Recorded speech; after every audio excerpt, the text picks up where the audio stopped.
On the path of life, we all have our own unique destiny. The life of every soul has a heroic probability to manifest into its highest levels of abundance and joy, and to be filled with goodness and divine inspiration. That's why I created Awakening with Sarah, and it is my hope to be a guide for you on the journey, bringing powerful tools, helpful wisdom, healing music, and inspirational guests to nourish and bless your journey of awakening.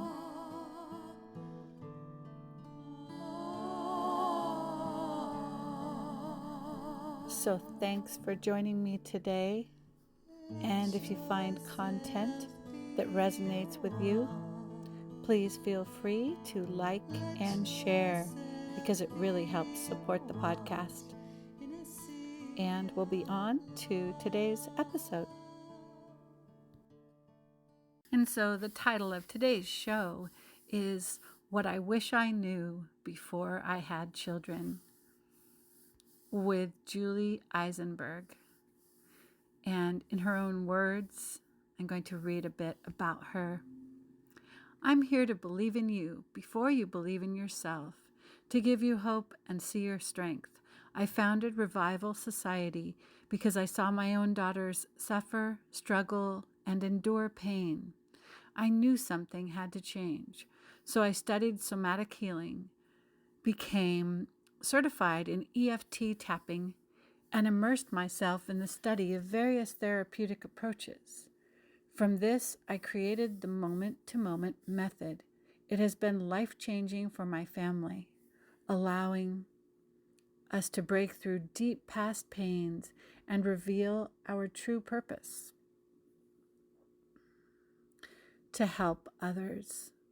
You no longer have to live with everyday overwhelm or the weight that's been pulling you down.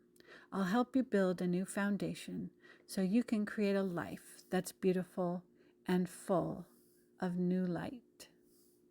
And so it is my pleasure to welcome Julie to the show. And I'd love to invite Julie to the show. Oh, thank you, Sarah. I'm looking so forward to sharing with your audience just about my story. Yes. So do you want to start by telling us your story?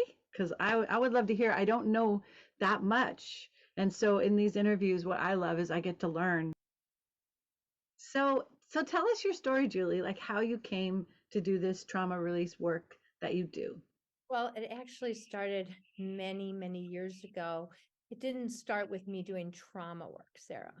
What happened is that I was struggling for close to 25 years looking for answers for my girls. I mean, I'm telling you, I went to the best of the best doctors, the best of the best psychologists. They were in psychologist's office for 3 days a week. Okay. Oh, goodness. Psychiatrist. Okay. I did everything. I did all the therapies. But what was going on, okay, so we can understand this is that I didn't see what was really going on. I was looking at it from a superficial angle. Mhm. They were in lots of pain. They were in lots of suffering, okay? But I wasn't looking at what was really going on. Yeah, they had this physical stomach pain. So what did we do? We went and saw the gastroenterologist. Yeah, the physical, right? You're coming in through the Okay, physical we're pathway. always addressing the physical issues. Now, I'm Mhm. not saying people don't have physical issues, okay?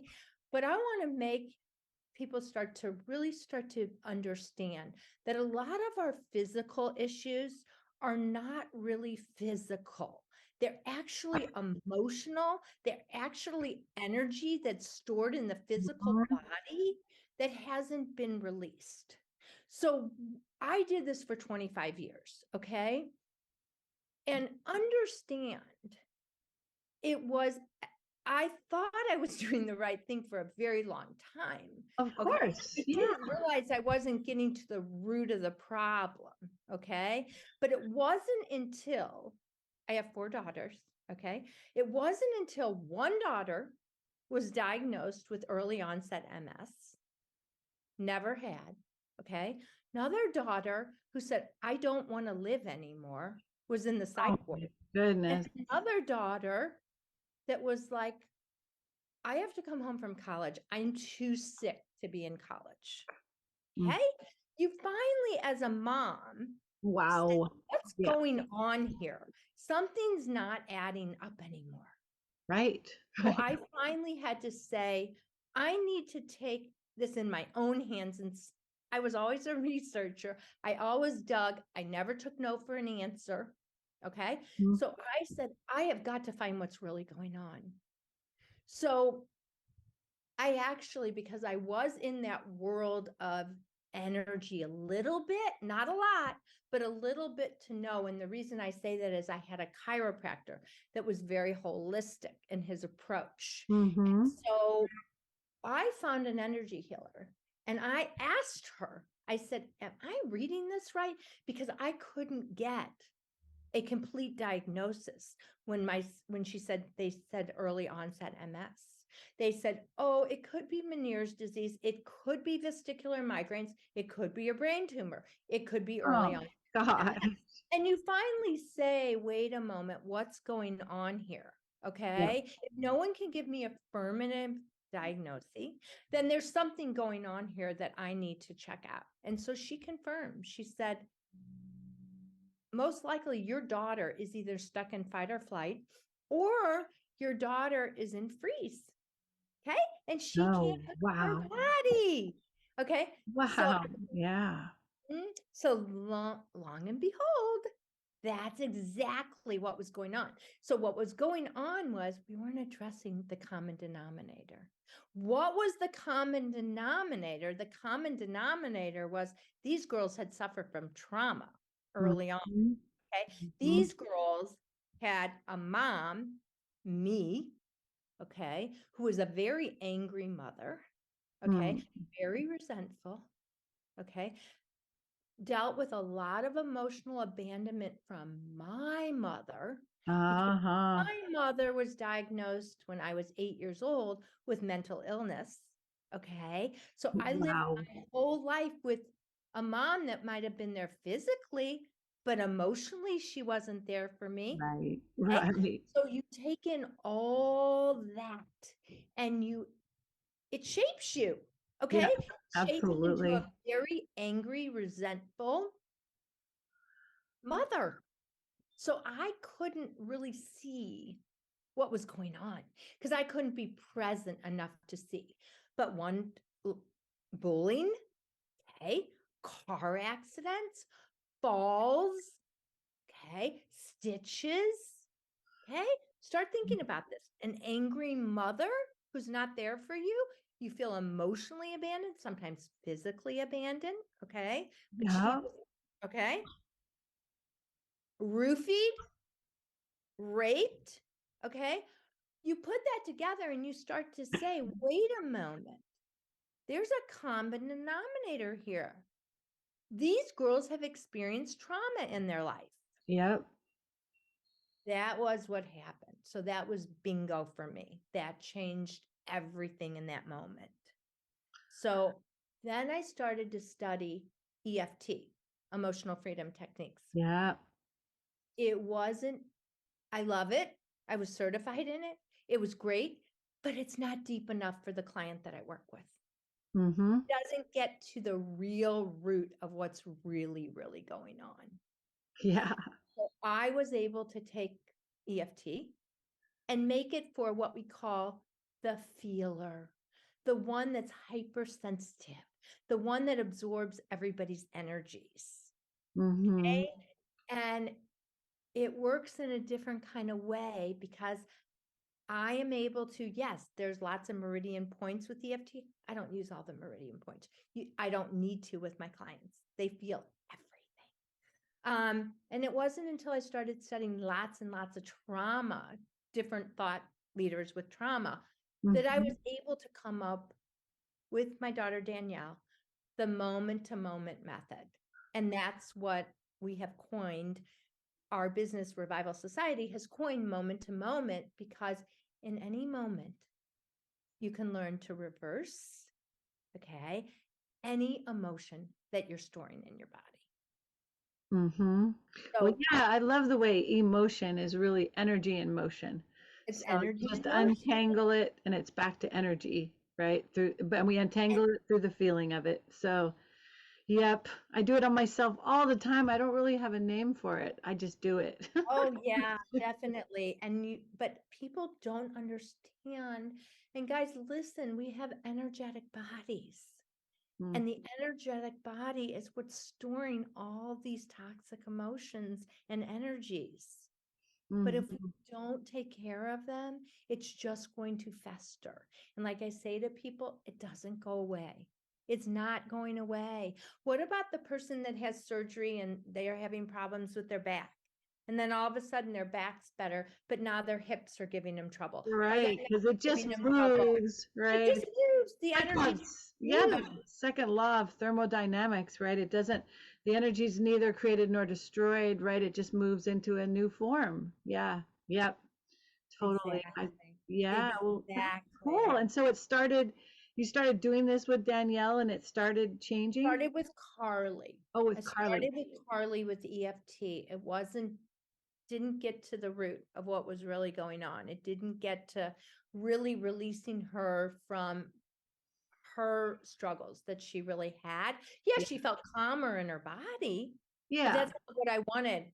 I wanted real, true healing. And people don't think that they can have that kind of healing. They don't think that they can feel that free and liberated feeling.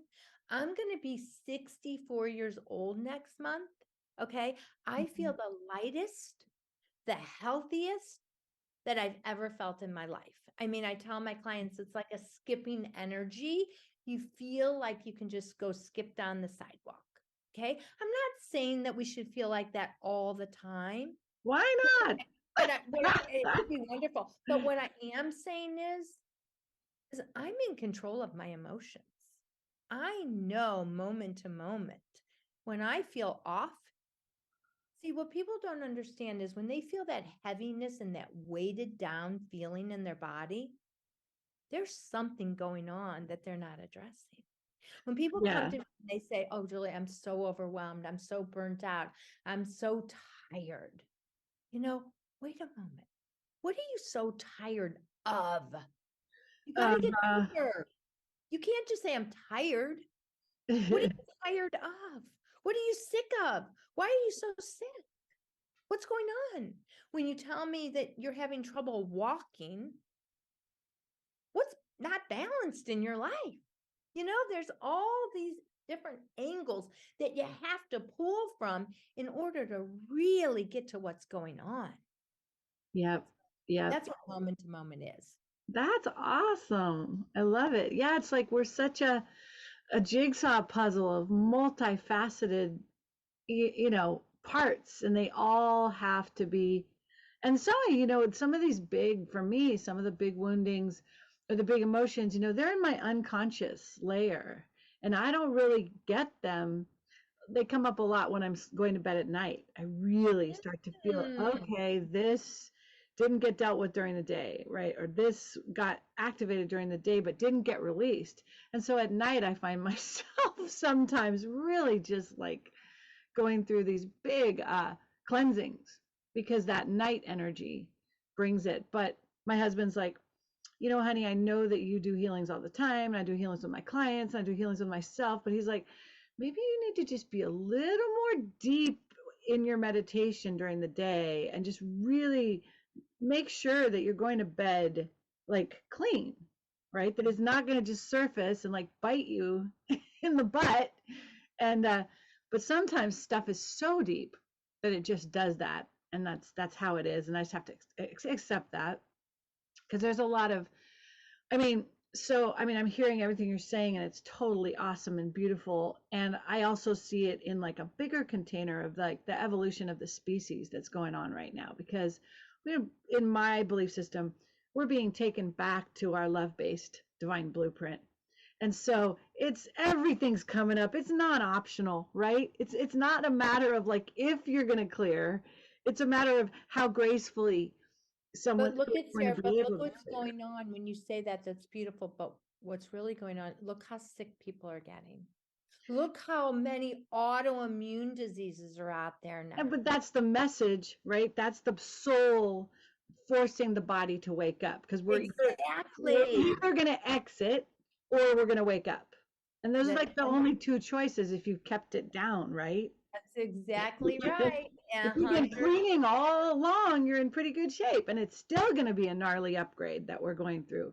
But if you've kept it down, man, your soul is going to take your body to the mat and say, if you want to make this ascension, you're going to have to do all this. You're going to have to clean and clear and get all the traumas out. And it's like a lot of souls are just like, no way, I have way too much baggage. They're about to get on the plane and they're looking, and then there's like 12 suitcases, and they're like, I think it's time to I exit. will tell you something. With this method, moment to moment, Mm-hmm. I will tell you that the average person that comes to me, if they're working on a trauma, it takes them 3 times. It takes So if them what, you're three working, times? so if you're working on a relationship, that you had, and we're not talking about, and I should tell you about this, it's really important. We're not talking about forgiveness. We're not talking about just letting it go.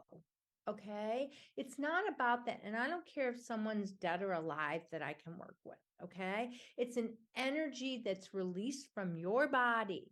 And all I'm expecting when they're finished working with me is they just feel neutral. Like when Yeah, someone says, neutrality is the highest. okay, when someone tells me that they had a horrible father, that he was just a terrible human being, okay, they need to be able to say that to me with no energy. It's just factual. And that's what MTM does. And it does it very quickly. Like yesterday, I was working with a client. She only had to work on her dad 2 sessions with me, cleared completely, because I go through 5 distinct exercises to make sure all that energy is clear before I move on to anything else. Cool. Yeah, so it's like you're covering all the bases. Covering all the bases. There's nothing, and she knows if anything comes up around it, she knows it's just a little piece that she knows how Yeah. to remove on her own. Yeah, that's so great. And it's like, what did like Jesus say? I don't even know the parable, right? But it's better to just teach a man to fish than just give him fish. And, Right. as healers, that's so much about, for me, what I want to do is exactly what you're saying. I want to facilitate people in their really tough moments when it really helps to have someone else, guiding you through. That's great. I'll be there for that, but I also want them to know, okay, I know how to get out my scouring brush and scrub and turn on the water. I know how to do it. Danielle, so part of what we do is Danielle's the juice of it. She's the yummy, she's the yummy Oh, stuff, because she teaches you how to really incorporate that in your life.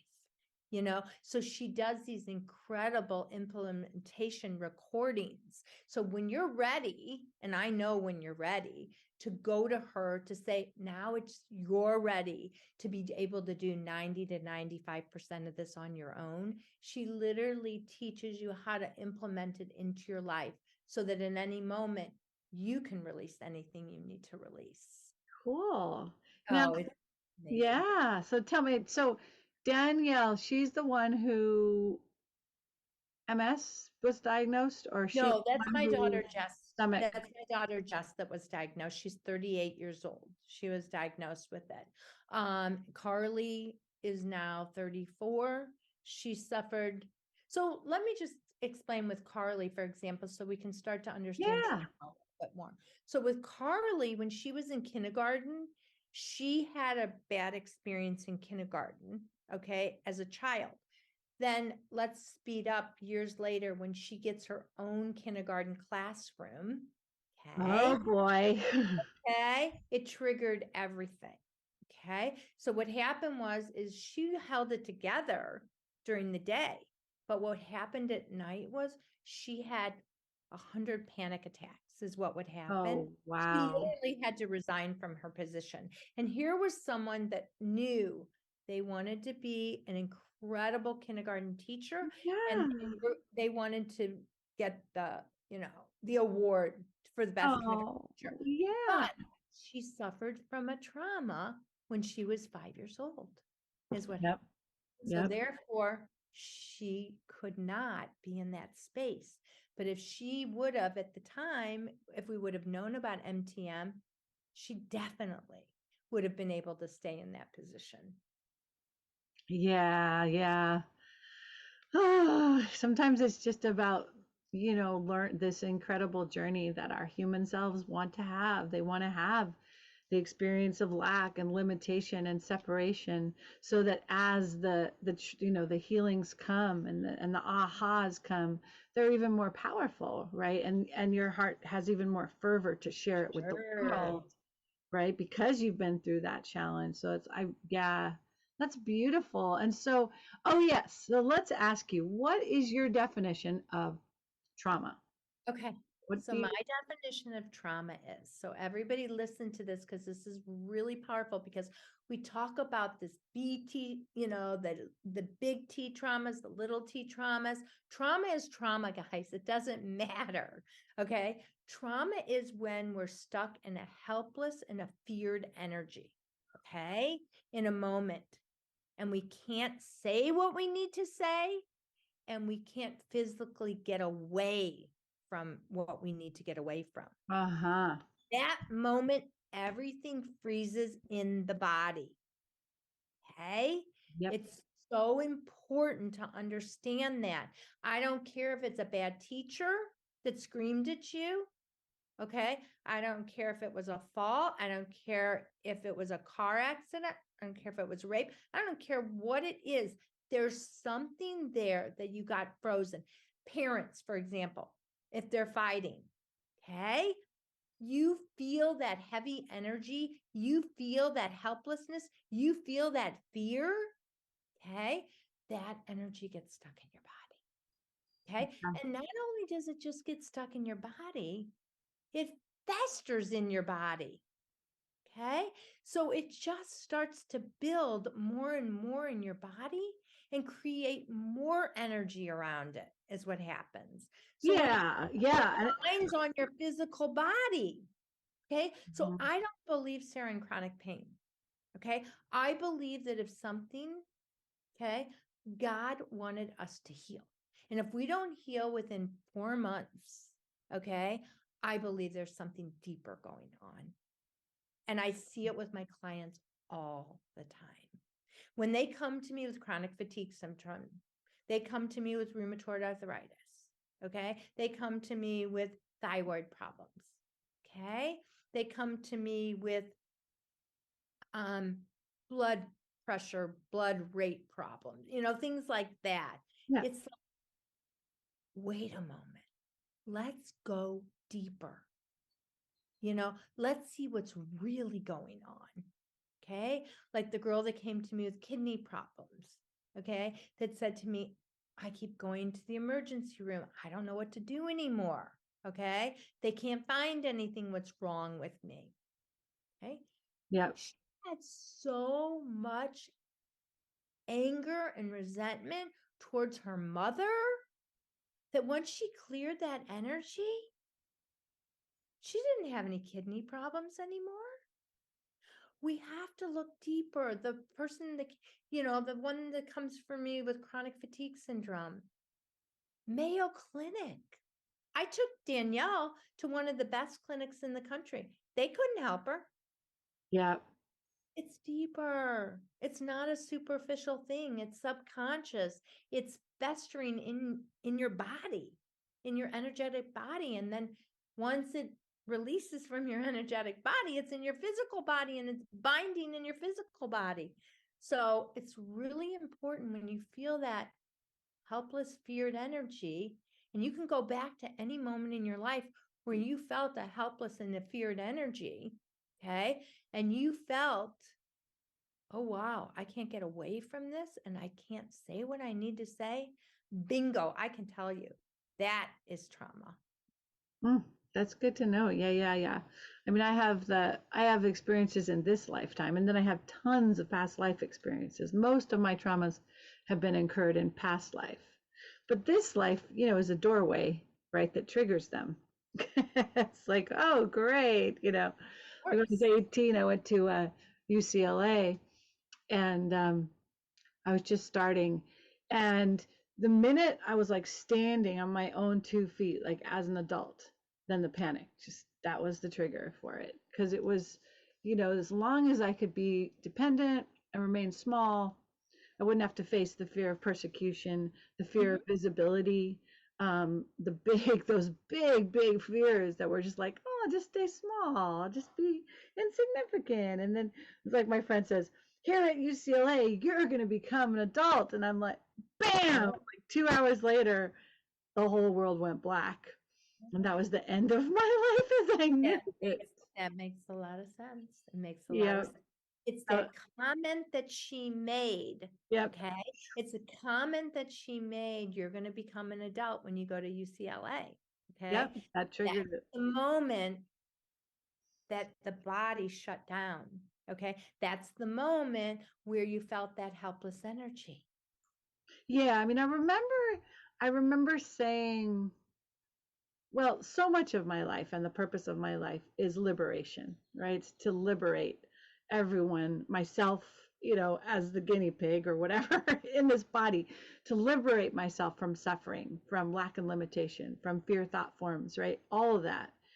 And so that's been the theme of my whole life. And so as a little girl, I was just like, it's interesting. Right around fourth grade, I think it's because the cognitive mind starts developing in the fourth grade, and then in the fifth grade, and then in the sixth grade. And when the heart was in its highest, like, I don't know, when the mind hadn't really kicked in, I was a pretty happy kid. I was doing pretty well, like age 7, age 8. And then you could like age 10, age 11, and then age 12, age 13, my first panic attack. It's like, oh my God, the mental body is not my friend. This thing wants to kill me, basically. And I'm just like, whoa, what the heck is this? And so as I grew, I thought, well, it's really bad now. There's no freedom. I've got straight A's. I'm in music. I'm in choir. I'm performing, but I always feel sad and I always feel like desperate and stressed. But it'll get better because it'll get better when I go to college, because then there'll be more freedom. Because I'm seeing it like this possible, like it's my external world that's creating this. Right? No, absolutely not. I get to UCLA and it's like, I'm sitting on the bus and I remember I was like, my higher self was like, I said, it's got to get better. It has to get better. It's going to get better in college. So I'm sitting on the bus and I'm sitting there and it was like my first, just took my astronomy midterm. So I must have been in school for a month, probably a month. And I was riding on the bus and I said, okay, it's not getting better. This is not, I don't feel more liberated, more freedom, more lightness. I feel more pressure. And then I just looked up at the sky or at the divine or whatever, and I said, I will not live like this for one more day. And then 3 hours later, my whole world was over. So, right? So I got what I wanted. I was like, we're done with this stuff, Shut down. Exactly. Yeah. And so it was that I went back to live with my mom and dad, and I couldn't even leave the house. Massive agoraphobia, panic attacks, just panic everywhere. Panic, everything shut down to the point where I could not even leave my chair. I was watching soap operas, and my mama was at work, and she's like, honey, I'll call you every hour. So I got to stay at my job. I'll call you every hour. So I just watched soap operas all day long, and I'd like have food. Mom would put food near me. This was in the worst of it. And then little by little, I started bringing in self-love and bringing in benevolence into this very tyrannical killer mind. My mind was like, I'm going to kill you See, every but second. let me explain to you. You can do that, okay? My client cannot do that, okay? And it's really important for people to understand that mind will really, really take over in a way that is almost a feeling of despair.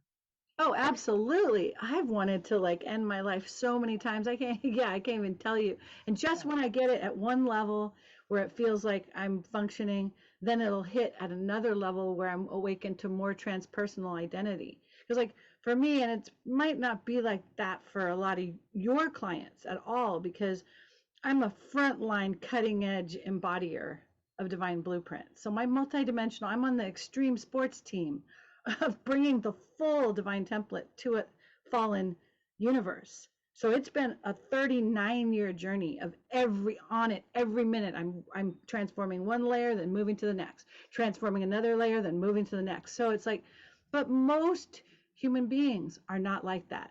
They have certain trauma packets. They need to move through them. Uh-huh. You know, Yeah. I'm not, and it's part of understanding, okay, that's okay. We're all where we are. We're all We're all where have we unique, are. and we all come with a certain spiritual contract. Yep, Absolutely. yep. 100%. So I always have to like put a caveat out there because I'm definitely on the fringe. Yeah, you're over there. And most I'm like, people are not, woo! yeah, no, most people are not over there, Absolutely. but No, they yeah. need to understand that if they can get through their traumas and release what's going on, that helpless energy we're talking Yep. about, and go through a certain number of exercises to say, oh yeah, you are clear of that. It's not there anymore. Then they start to really show up differently, and they show up Mhm. with a lighter energy. They show up with more of a weightless energy. There's no heaviness in their body. They feel much freer. They feel more liberated. That's what I'm looking for. And that's, yeah, it's awesome. I mean, to me, it's like a stack of books. Traumas are like this stack of books, and so the one that's on top, right, is the one that's up. And once we learn the techniques, like your Danielle, and then you taking them through the session, then Danielle showing them the do-it-yourself kind of Exactly. Do it yourself. yeah, then they can just take each one that comes, right? Because as more light comes to the planet, it's an enema. Everything's coming up. Like it's not going to stop. We're not going to be like, oh, I did one layer and now I feel great. You might feel great for a moment, but the minute more of yourself comes to embody, it's going to lift up another. It's going to put another thing on your counter. So you just have to get good at like the Right. emotional And body that's what it is. power. You have, so I really believe that with moment to moment, 90 to 95%, you can do on your own. Yeah, Yeah, there's a small percentage. Maybe you can't get to that early energy that we need to get to, because anger isn't the early energy. Okay. right. You got to get deeper than anger. Yeah, the Okay. hurt, right? That Well, deep. no, hurt is not. No, hurt is after all of that, Mm, So I have a sequence that really, it's proven over the last 9 years of a nice. certain sequence that I can follow, where I can take you through it, and I know exactly what level you're at. I know when you're at the disappointment level. I know when you're at the hurt level. I Yeah, know yeah, you move from your anger level, of resentment, or you've moved from that feeling of rage. yeah. So really, That's it's very cool. powerful in that way. And then you learn that, like you said, you do it yourself. You get to do it yourself. You don't have to go anywhere to do it. You Hmm. do it yourself. And in Yeah, any moment, you can release anything or reverse anything. I love it. It's so empowering, to have the It tool. is empowering. Mm-hmm. Definitely. Yeah, Absolutely. when we were talking about the different levels, I was thinking of like the David Hawkins, how he's got those scale of emotions Yep. and how like you're at like what is it, like despair, I think is one of the lowest, right? Because Oh, you it don't is. But have the what power. about shame?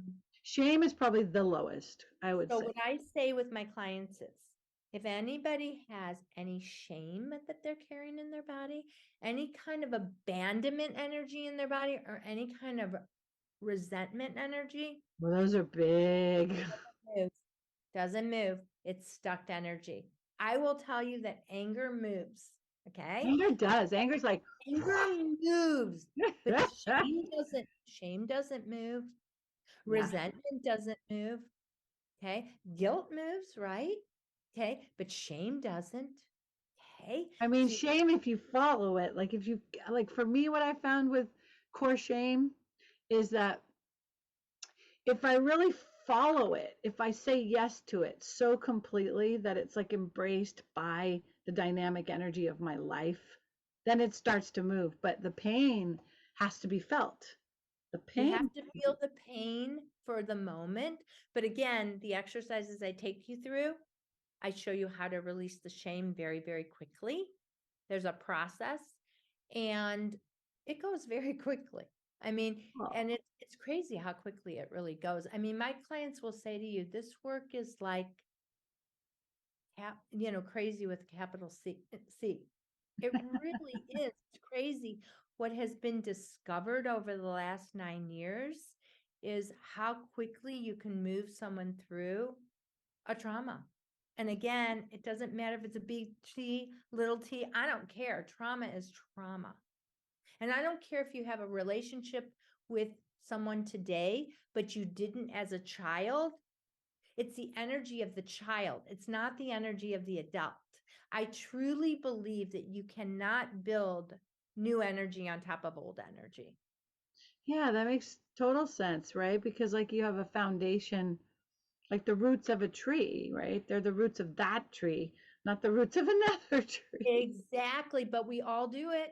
We all do it when someone says to me, but I have a great relationship with them now. No, no, no, no, no. It's the child's energy of the parent. It's not the adult energy. I don't care how great That your makes sense. Yeah, absolutely. It's Because the it's healthy. child's energy. My daughter, my first daughter, we didn't even go into her, but she had so Mhm. much resentment and abandonment energy from me. Okay. So what we need to understand is, yeah, we have a relationship as an adult now, but we had a horrible relationship. And I want moms to understand this. We think it's selfish to take care of ourselves. We think it's selfish for us to do any kind of healing. Okay. That's selfless is what it is, because what you're doing is when you are healing yourself, first of all, you're giving your children permission to know that they can do that. Second of all, you're showing up differently for them. Yeah. That is the thing that if I could do all over again with them, how do I show up differently as a parent? It would have been to work through my issues that I had with my mom before I showed up. When people come to me and they say to me, I'm having problems with my daughter, this, that, and the other, and da, da, da. And I say to them, what was your relationship with your mother? And they go, oh. Ooh. So let me tell you something. Nothing's going to change until we work on your relationship with your mother. And once we clear the energies of your relationship that you felt with your mother, your relationship with your child will change. And your child will feel that. Your child will feel that you have an open heart again and that they feel safe and secure with you. And right Mhm. now they don't, because that was me. You know, it's so beautiful, Julie, because like I have this one of my very best friends. She has a mom that is, I guess I hate labels, but they do help you explain. But she's very narcissistic and she doesn't have, I think narcissism is one of the hardest things to deal with because the person doesn't believe that they need to change. The person doesn't come saying, hey, help me, you know, with humility saying, I've got trouble with this, can you help me, right? Instead, the narcissism is the defensive structure that builds the holier than thou. Like it's everybody else's fault, Else's fault. not mine. And then of course they manipulate to get their needs met, right? And so my friend's just been so manipulated. And her mom, I guess it's like narcissism is like a tough eggshell, like a shell that you have to crack. And so I love to hear these stories about, parents that are coming, moms that are coming to you and actually doing the work. They are. That channels. It's so beautiful. Mm-hmm. It's so beautiful that and I tell them, because I'll have lots of moms come to me and say, it's my child. And I'll say, no, it isn't your child, guys. I said, it's you. And I said, let me tell you, Yeah. I tell them, I said, guys, I've seen the car accident. Okay. I lived the car accident. Okay. You're still stuck in traffic. You don't know what's up ahead. I've passed it. Okay. It's so important for you to work on you, because it'll change all your relationships if you work on you. Yep. It's like, right, because we're at the center and everything. It's like a fractal. It will change everything. And that's once I started working on me, that's when everything changed. But not until then. Not until then. Yeah, I was working with them on what was going on with them, but we didn't have the relationship. Okay. Until I worked on me. Yep. It's beautiful. I mean, it's just, it's a lot of hope for the future and a lot of hope for the healing of our generational traumas, right? To see mothers and daughters, or mothers and sons, or fathers and sons, right? Really coming to the table and saying, let's do this. Let's do this work. Something is hurting, right? Something is, like, I often, when I have a big fight with my husband, it's like relationships are such amazing life forms, right? They're really life forms. And when you go, I don't have children of my own, but my main arena for relationship is with my husband. Sure. It's been a big one. And it's like our mental bodies, we would have divorced 1,000 times, but our hearts keep taking us back to the table. And we do relationship coaching because we love to help others. But the heart, just keeps bringing us back to the table, the heart and the inner child. As long as you got that heart and that inner child, you're going to go to the table and say, we need help. Like, we need help. And we used to, lots of times we think of, like, our relationship is like, when it's really, really, when we're having challenges, it's like we're in ICU. It's like we're on the table in internal, intensive care, right? And we've been scarred and afflicted, and the blood supply is short, and it's just this big. And so we've got to take the relationship, like, to the relationship doctor or whatever. Now we do most of it on our own, but right, but we'd go to our shaman and be like, help, right? And that you both are open to the same type of work. That's the only reason why we're together still, right? Because if either one of us was like, nope, no, I'm just going to go find someone where I don't have this much difficulty with. If either one of us was like that, we wouldn't have kept the patient alive, right? And so I love that what you're talking about with the generations coming together to keep the baby alive, right? Like, and thriving, not just alive, but no, the baby's thriving. alive. The baby's thriving. Yes. The baby's thriving. And that's what we want. So beautiful. And that's what we want for our children. But how do we get there, moms? How do we do that? We work on us. Yep. We work on us. We stop saying that we're not a priority, that our kids are a priority. No, we've got it wrong. We've got it the opposite. We work on us. Yeah. And you'll see what happens with them. Yeah. And it's the generational traumas. Like, I find it really interesting understanding, like you and I think you're just about maybe 8 or 9 years older than I am. So we're very much in that baby boom generation. And at the different levels, just the way evolution is moving on the planet.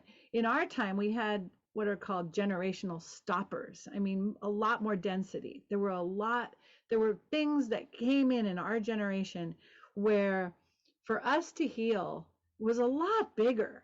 And then the kids that came in their 70s or their 80s, the 90s, it started changing.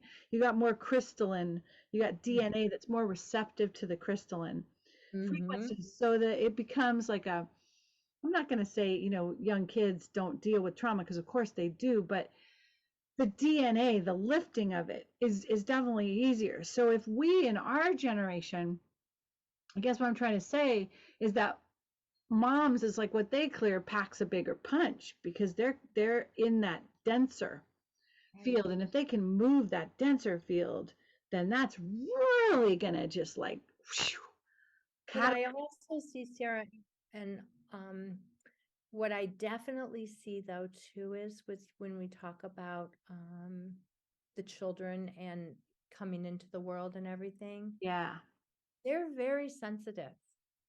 Okay. So when they're sensitive like that, they're going to absorb more trauma though too. right. But, The empaths, you're but right. but if they only know early on how to release it, that's what we're looking for. But Yeah, everybody comes in as a feeler into the world. yeah, Okay. They don't have any walls around them of protection. right. Look at a newborn baby. It's like, woo! Exactly, but we create it. We Yeah, create it because of all the pain and suffering, okay, that we yeah. go through. All the But it's defenses. but it's Sure. really unnecessary pain and suffering is what it really is. Yeah, and gosh, man, we're moving fast. There's still so many more topics I want to explore. But before um, we get off today, I want to talk a bit about the pain body, because I feel like it's so. One of my jobs, as I said, as that purpose of liberation, is liberating people from the pain body, because the pain body itself, has this, as Eckhart Tolle told us, right? The pain body wants to create more of itself, to keep itself alive. It has an identity that gets created, and depending on your own karmic history, there can be it can be easier or a lot harder to let go of feeding the pain body. And Sure. so The distraction though too is a pain body. say that again. The distraction, the pain body.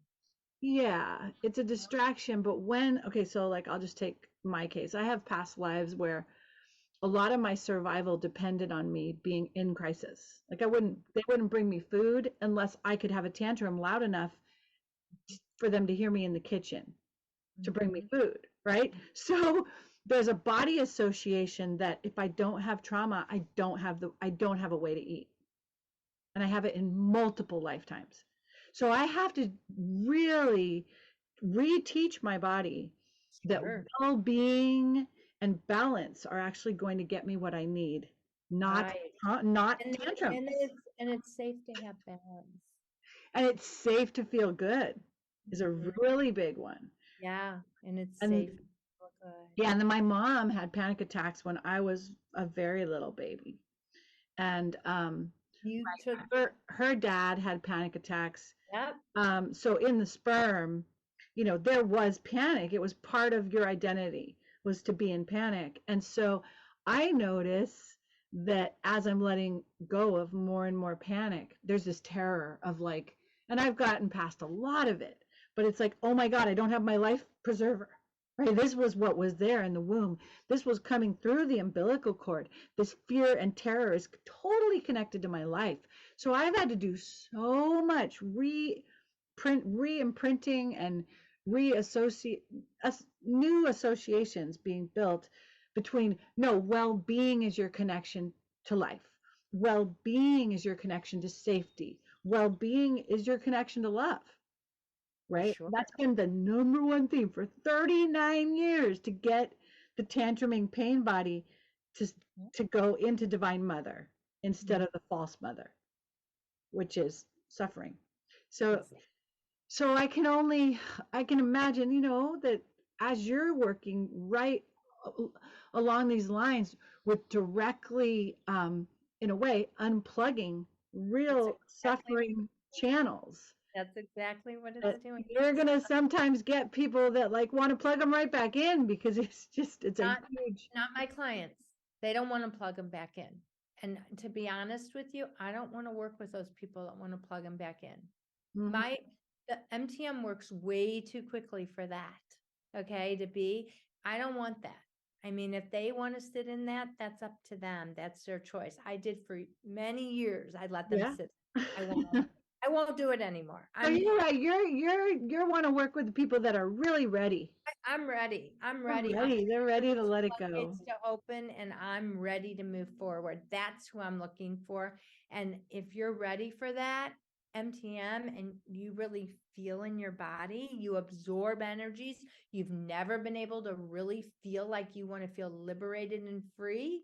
Okay. And you feel that you're ready, then reach out.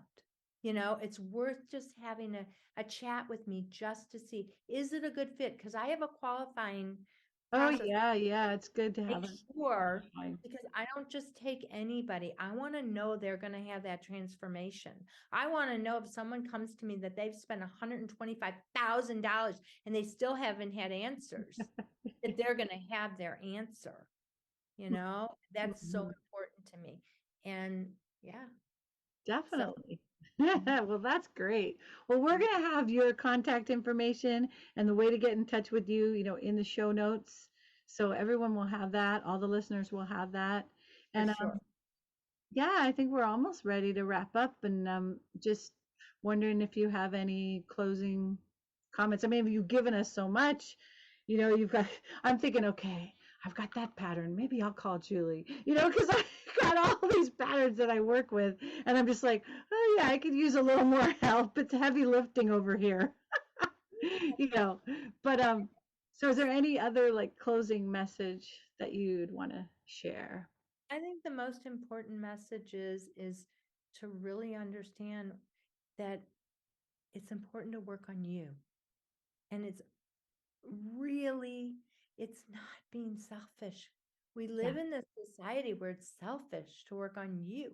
No, you really need to work on you to create that family that you want to have. Mm-hmm. So important. And then the other thing that I want to say too is that I want people to understand, everybody says it's negative. Don't be negative. Okay. It's like, either shove it down, sweep it under the rug, or just be so positive, bring in positive energy. Right. The false positive doesn't I really. believe that first of all, I believe the false positive is affecting so many people and causing so much harm in our society. The other thing that I want people to understand about moment to moment is, I don't believe in it being negative. I believe it's your truth. So when I say to people, are you ready to be honest and ready to be really truthful with me? That's when you're ready to do the work. When you're ready to say to me, and not say, because there's a whole process of releasing it. Yeah. I despise my mother. I hate my mother. That is an energy that has to be released. But Yeah. if you keep that down and you don't release that energy, you're not going to have the transformation with me that I know is possible. Right. Right. So just got to let it all hang out. I remember when I went to therapy like in But it's not, 1983. see, people come to me, Sarah, and they've been in therapy for years. Mm-hmm. Okay. Years. And they'll say to me, how come in 1 or 2 sessions, I don't feel the way I've never felt this way? Because you've never worked on what really needed to be worked on. You can Mm-hmm. talk about it all day long, but you haven't released the energy. You haven't released those toxins. You actually created more toxins a lot of times. And I'm not talking about everybody, but I'm talking about my feelers. I'm talking about my highly sensitive people out there. Mm-hmm. That's who I'm talking to. And don't think there's nothing out there for you, because we are taught in society it's a certain way to be done, but it doesn't work for feelers and hypersensitive people. And people continue to shove those feelings down and sweep them under the rugs that they feel. The older they get, the worse they feel, the heavier they feel, and the more weighted down they feel. And they wonder why they feel so heavy and tired and overwhelmed. And I'm just like, just dragging. It's because you're carrying heavy weighted down energy that must be released. Good. All right. Well, awesome. It's so good to talk to you, Julie. And it's amazing how much Wonderful. of your life, you devoted to this and how your daughters, each one of them began to set you out in this research. And now you have this beautiful thing this beautiful technique that can benefit so many. So it's a great story of redemption and perseverance. And so, yeah, if you're suffering from trauma out there, contact Julie, and so we'll have her information in the show Mhm. notes, and you can find her. And of course, I'm doing sessions a lot for multidimensional embodiment, adjusting to the big changes on the planet and the extreme sport of coming into the human chakras, the first, second, and third chakra for us that come from Andromeda, the guardian worlds, the divine mother ambassadors, right? The king dragon warriors, all of us have to get into these lower three chakras, and it's a definite challenge. So if you need a guide as you're doing that, I'm your girl. But if you're really ready to release some trauma, and feel that all that Julie's talking about, follow the show notes, and I may be contacting you for a few Absolutely. pieces. Yeah. So I'm so glad you could be here, Julie, and it's been an honor to talk to you today. And My pleasure. yeah, and My pleasure. much love to everyone out there who's listening. And oh, may we all be uplifted and freed from the heaviness of our stuck emotions. Yeah. Yeah. Unbelievable. So important. Yep. Mhm. Okay, my dear. Well, hopefully we'll talk again soon, and much love to you. Okay, thanks so much, Sarah. Bye bye. Bye-bye. Mhm. Thanks so much for joining me, everyone. I hope you enjoyed this episode. You can find all of the guest information as well as my contact information in the show notes. The musical selections for the intro and the outro were Let Yourself Be Awash in a Sea of Love and Mother Song. You can listen to and purchase these songs and more at sarahdams1.bandcamp.com. If you found value in today's content, please like and share, as it really helps support the continued production of this podcast. If you would like to schedule a free informational call with me, you can do that at calendly.com/SarahAdamsHealing/30 minutes. Many blessings, and we will see you in the next episode. Mother, flow the golden raindrops from your loving hand. Mother, feel me dance upon your warm brown land. Mother, blow the breezes of the springtime wind, for you are the light that breathes the breath in me.